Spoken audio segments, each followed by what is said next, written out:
Welcome back दोस्तों, स्वागत है एक बार फिर बैटरी स्कूल में। मैं आपका दोस्त और होस्ट इंजीनियर गौरवदीप शर्मा फिर दिल से स्वागत करता हूं आप सभी का और आशा करता हूं आप लोग एकदम से अच्छे होंगे। ये वीडियो पर्टिकुलरली उन सारे क्वेश्चंस के आंसर के लिए है जो कि पिछले 3 वीडियोस और 2 मैगजीन आर्टिकल्स के बिहाफ पे है।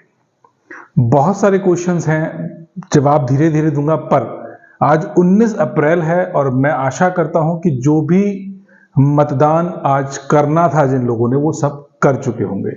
अभी टाइम हो रहा है 1:30, तो इसका मतलब लगभग पोलिंग हमारी हो चुकी होगी। अभी मैं भी फुर्सत में हूं और आप भी आई थिंक फुर्सत में ही होंगे। और जिन लोगों के मतदान आने वाले समय में होने वाले हैं, प्लीज सबसे पहले मतदान दिवस पे मतदान करें, उसके बाद जलपान करें। शुरू करते हैं आज के इस Q&A सेशन को। बेसिकली इसमें Q&A तो नहीं कहूंगा, पर हाँ क्वेश्चंस हैं तो उनके आंसर मैं आज जरूर यहां देना चाहूंगा। सबसे पहले हमने अभी आर्टिकल, हमारी 2 मैगजीन्स में हमारे आर्टिकल्स आते हैं। बैटरी डायरेक्टरी का जो मंथली इशू आता है और साथ ही बैटरी सोर्स करके एक जयपुर की मैगजीन है, उसमें हमारा आर्टिकल जाता है। उस आर्टिकल में हमने एक टॉपिक, उस मैगजीन में एक आर्टिकल हमने दिया कि अगर आपको खुद ज्ञान नहीं है तो आप बैटरी का व्यापार ना करें। इसको थोड़ा सा मैं इजी करके आपको अगर यहां समझाना चाहूं तो इस पे वीडियो सेपरेट भी है, पर यहां मैं और इजी कर देता हूं कि हम लोग दूसरों को देख के व्यापार शुरू करते हैं और वहां पर हमारे पास खुद की नॉलेज ना होके हम किसी ऐसे पर्सन को हायर करते हैं जो टेक्निकली थोड़ा सा साउंड होता है। अब चूंकि आपको वो नॉलेज नहीं है तो ना तो आप चेक कर पाते हो कि उसकी नॉलेज ऑथेंटिकेटेड है कि नहीं, और आप केवल उसको प्रीवियस रिकॉर्ड्स के हिसाब से जॉब पे रखते हो। समय के हिसाब से वो व्यक्ति आपको डिच भी कर सकता है, छोड़ के भी जा सकता है और अपनी किसी फायदे के लिए आपको नुकसान भी पहुंचा सकता है। होता क्या है, आप जब खुद नॉलेज नहीं रखते हो तो जो भी वो कर रहा है आप उसको चैलेंज भी नहीं कर सकते। तो मेरा आप सभी लोगों से निवेदन है, इंडिया में बहुत सारे चैनल ऐसे हैं, चैनल यानी कि इंस्टीट्यूशंस ऐसे हैं जो कि आपको इससे रिलेटेड इंफॉर्मेशन, एजुकेशन दे सकते हैं बहुत नॉमिनल कॉस्ट में और बहुत नॉमिनल टाइम में। कुछ इंस्टीट्यूशंस ऐसे हैं जिनके लिए आपको वहां जाना भी नहीं पड़ता और आप घर बैठे बैठे भी ऑनलाइन उनसे जुड़ के वो एजुकेशन ले सकते हैं और अपनी जर्नी को आगे ले जा सकते हैं। तो ये तो था उस टॉपिक के लिए जो हमने आर्टिकल प्रिंट किया। दूसरा एक क्वेश्चन आया था कि साहब आप कह रहे हो battery, lead acid battery industry grow कर रही है, आपने इस पे भी आर्टिकल दिया। मैं पहले केवल आर्टिकल्स के जवाब दे रहा हूं। हाँ, लेड एसिड बैटरी ग्रो कर रही है और ग्रो करने का प्रोस्पेक्ट भी मैंने उस आर्टिकल में दिया है। अगर आप चाहेंगे तो मैं लिंक में दे दूंगा उन आर्टिकल्स को भी। 60 मिलियन का मार्केट हमारे लिए, बिलियन का मार्केट हमारे लिए तैयार हो रहा है और वो सारी चीजें डाटा के बेस पे हैं, वो सारी चीजें ऑथेंटिकेटेड मार्केट के बेस पे हैं कि कैसे लेड एसिड बैटरी ग्रो कर रही है। लिथियम से या किसी भी और बैटरी से लेड एसिड का अभी तक कोई कंपैरिजन नहीं है। जिन प्रोस्पेक्ट पे लेड एसिड को लिथियम से कमतर आंका जा रहा है वो गलतियां आपकी खुद की हैं। लेड एसिड अपनी जगह पर कहीं पर भी डाउन नहीं है, ये हमें समझना होगा।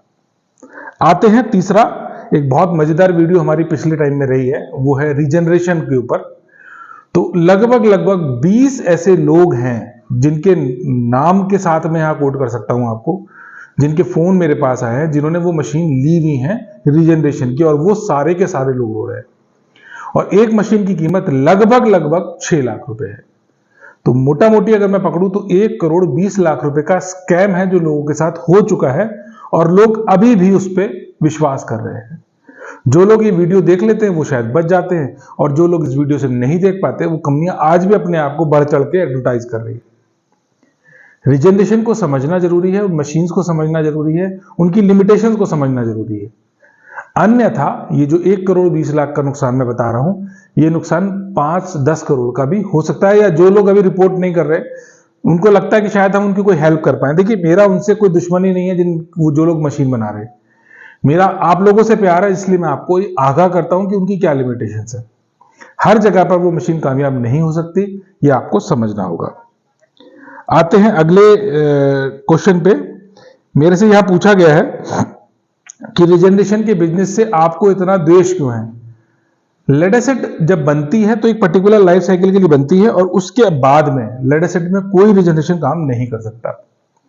तो यहां हमें इसको भी समझना पड़ेगा। एक मेरे मित्र मुझसे पूछ रहे हैं कि आप लिथियम का काम क्यों नहीं करते। लिथियम बेसिकली एक ट्रेडर एंड का काम है। लिथियम में कुछ भी मैन्युफैक्चरिंग जैसा नहीं है, आप केवल असेंबल करते हो रेडीमेड सेल्स को लाके, तो वो एक मैन्युफैक्चर का काम कहीं से कहीं तक नहीं है। तो आप अगर ट्रेडिंग करते हो तो आप उसकी एक छोटी सी असेंबली डाल सकते हो और उससे काम कर सकते हो, पर लॉन्ग टर्म में ना बहुत ज्यादा पैसा आप उससे कमा पाएंगे, ना उस मार्केट को आप स्टेबल कर पाएंगे, ना ही आप कहीं प्लस पॉइंट में लेके जा सकेंगे। हाँ, समय की धारा के अनुरूप लिथियम को करना चाहिए, वो एक लिमिटेशन के साथ में। आप उसको फुल फ्लैश कभी भी नहीं कर सकते, क्योंकि इसकी जो डोर है वो चाइना के हाथ में है।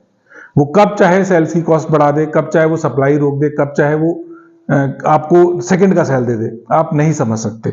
लेट अस से प्योरली आपका अपना प्रोडक्ट है, आपकी इकोनॉमी उस पर बेस्ड है, आपकी इकोनॉमी को हेल्प करता है, तो लेट अस पे काम करना मुझे सेफ और अच्छा लगता है।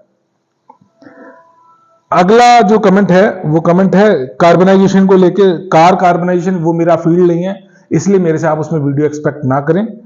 वो जो लोग उस सेगमेंट से हैं उनसे आप बात करें, क्योंकि मेरा जो पूरा चैनल है वो जो लेड एसिड के सराउंडिंग में ही है।